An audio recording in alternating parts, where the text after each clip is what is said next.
Friends, Radhe Radhe. मेरा नाम दीपिका है और ये मेरा पहला ब्लॉग है। तो मैं ना खाना बनाने का काम करती हूँ। सुबह दोपहर शाम से खाना बनाती हूँ, ठीक है।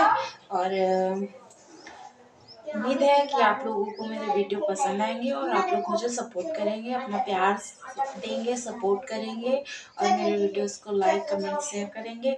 तो अभी मैं दिखाती हूँ कि मैंने क्या बनाया है, ठीक है।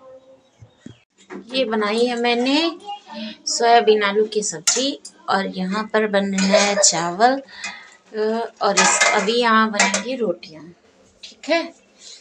तो ये मेरा अभी का ब्लॉग है। उम्मीद है आप लोगों को मेरा वीडियो पसंद आएगा। और मैं रहने वाली कानपुर की हूँ, कानपुर में रहती हूँ। तो आप लोग प्लीज़ थोड़ा सा सपोर्ट कर दीजिएगा, प्लीज़। धन्यवाद।